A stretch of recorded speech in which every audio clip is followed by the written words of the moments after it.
kandi witonde. ndagira ngo Yamenye ko nkwereke ari ukuntu abantu agakecuru ngo benshi ni nyoko ariko turengana no ku kandoga. isi, aho Umunsi uzaba mwabonye ko igitondo kizaba teta yabwirwaga uzaba ko cyangwa musaza nyina wawe ari we urya. waje kuba yamuroga, ariko anamubwira ko ari buze kuba yamwihoreraho, avuga ati umunsi umwe uburozi ni mwe buzafata. naho se pasita nyuma y'ibyo yakorewe ko ibintu bitangiye kugenda bimugarukamo cyane, pasita akomeje kwibaza cyane ati ese ni ibiki nakoze, atangiye ese tuvuge ko ari ibyumviro yagiriye umukobwa cyangwa nuko ari ibintu byamubayeho bimutunguye. ndagira ngo mbwire ngo burya mw'abantu mwe igitsina gore cyagushatse kuko babivuze ukuri si cyapfa kukubura. na pasita wananiye umugore we baramushoboye. pasita se kageze iwe umugore we akamubwira ati noneho ko wambaye ishati buhindurize byagenze ute? ndagira ngo mubwire ngo uyu musirikare kazi wacu kagiye kuba yahatwika nyuma y'uko yifatiye umugabo we. twagiye tubona ibintu byinshi cyane, uburyo kiyamurebaga byari ibintu bitangaje, byari ibintu biteye ubwoba cyane, kuko ntabwo ari ibintu bisanzwe tubona hano mu buzima bwacu bwa buri munsi, kubona umuntu w'umugore uteye ubwoba nk'uyu twakwita nk'umugore wa pasita. ese pasita we ko yahagurukiwe n'umukobwa arabigenza ne? pasita yageze mu rugo yikandagira afite ikintu cy'ubwoba muri we, ariko nakubwira ko teta ari mu bibazo. ese Shema araza kuba yamenya ibiri kujya mbere ku mukunzi we? disi ni ibibazo kaze cyane hano kuri filime yacu, kuko teta wacu ari mu gahinda gakomeye cyane nyuma y'uko aje kuba yahohoterwa. ese Shema azongera kuba yamubona? disi birababaje kandi biteye n'agahinda kubona umukobwa wacu ahora akubitwa azira kuba nyina yaba yararoze musaza we. ese musaza we ni ikihe kibazo afite? abantu benshi duhora twibaza ni ese afite ikibazo cyo kutabyara cyane umugore ufite ikibazo cyo kutabyara? ese ko pasita yaryamanye n'uyu mukobwa aramutse amuteye inda, pasita we wahagurukiwe? pasita aramutse ateye uriya mukobwa inda byagendutse kubona umukozi w'Imana urimo gutera inda abakobwa ba rubanda? icyo ni ikibazo gikomeye cyane. pasita kamubayeho, pasita kakubayeho, pasita kakubayeho, wahagurukiwe none ibyo cyakuhagurukiye kigiye kuba cyagusenyera urugo. burya niyo mpamvu bavuga ati tujye twitondera ibyo twikururira mw'abantu mwe. hari ibintu twikurura nyamara ugasanga biduteje ibibazo bikomeye cyane, ugasanga ni ibyo byo kuturimbura. sinzi niba mutajya mubibona rimwe na rimwe ko ibi bintu ari byo bitera ikibazo gikomeye cyane hano kuri iyi si yacu y'abazima, y'abagome, abagambanyi, ndetse n'isi iteye ubwoba, n'isi itangaje. nakubwira ko teta nubwo arimo kuba yakunda Shema cyane bishoboke ko, ariko mwibuke neza tonalite ndetse baje kuba bamubwira ati ese ubundi wowe ubaga uri gukora iki hano ngaha?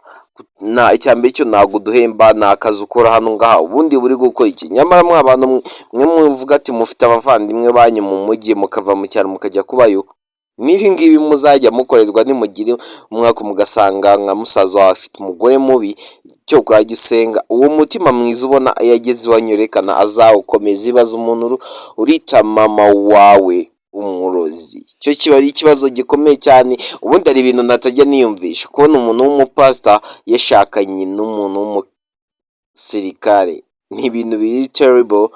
pasita n'umusirikare ko bikomeye cyane, ibintu byo biteye n'ubwoba. abantu bakubwira ati Shema agarutse kuba yatwara imyanda, azi ngo ari buze kongera kubona teta, atunguwe no kubona atari we uje. gusa byo ubugome burarinze, niba wabyirebeye neza ibaze kugira ngo bagusuke icyo bita urusenda. ako kantu urakumva, urusenda mu maso, mani biteye ubwoba. nshuti zanjye ntimukajye mukora ubugome, kuko n'ubundi iteka niba ukoreye umuntu ubugome, ese Imana niyo izakubabarira? ibaze uri gusaba Imana urubyaro wangiza ugatangira gukora ubugome nk'ubu ngubu barimo kuba bakora. ese ibi bintu kuko birakwiye? ibaze kugira ngo utere umuntu urusenda mu maso, mu maso, urumva ko ni ikibazo gikomeye cyane pe. Mujye mumureka urwango ndetse n'umutima mubi no kumva ko umutima w'ubunyamaswa ari cyo kintu cya mbere cyiza kibaho. Nta kintu kibi kibaho nko kugira umutima wa kinyamaswa, nicyo kintu cya mbere kibaho kibi nabonye mu buzima bwacu, nicyo kintu cya mbere nabonye kibi kibaho, kumva ko ufite umutima mubi wa kinyamaswa. Ese ubundi wungukira hehe? Ko rimwe na rimwe tujya dukora ibintu twabitekerezaho neza tugasanga turimo guhubuka, ubundi kugira umutima wa kinyamaswa wakungukira hehe uretse ko ari ibyo twanduranyiriza n'Imana ubusa my friend. Aha nibyo bintu njya mbabwira nkavuga ati mujye mwitondera mwa bantu mwe, kuba mwakora amakosa akomeye nk'aya ngaya yaje kuba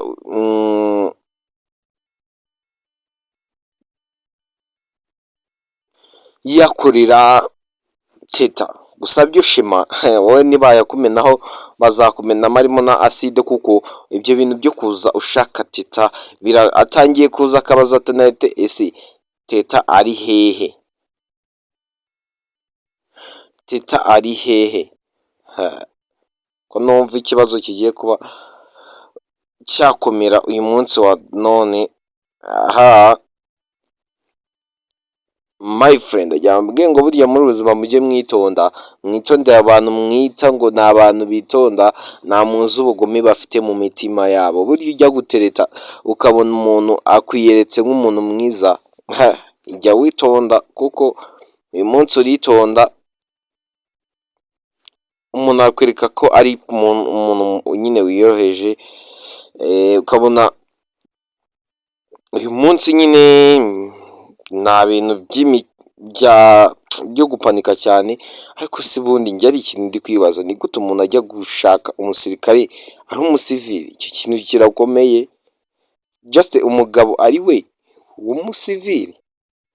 Ese mwe ibyo bintu muri kubikora neza mukumva biri kugwamo? My friend, ibi ntabwo bishoboka pe. Ibi bintu bikubiye gake kugira ngo bibe byaba. Icyo rero nk'abantu mwese ko ibintu birimo biragenda biba bibi cyane. Ibi ni ibibazo gusa nicyo kintu nakubwira cyo, kuko nkubwiye ngo ni ibintu bishimishije ntaba nkubeshye pe, kuko nta na hato bishimishije. Gusa byereka nkubwiye mwa bantu mwe mujye mwitonda, ibintu mujya mukorera bagenzi banyu mwitwa ngo murimo kubahemukira, ejo bundi uzisanga ari we byagarukiye. Ubwo buhemu ukorera mugenzi wawe nawe bukugarukire, kuko akenshi na kenshi iyo tuduhemuka ntabwo dutekereza ko natwe ejo byatugarukira. Twe tuba dutekereza tuvuga ati n'ubundi byose birarangira, nyine ugatekereza ahantu heza. Rero mujye mutekereza ku mpande zombi. Ahubwo mbere ugeze hano nakwibutsa gukanda ku buto ya subscribe.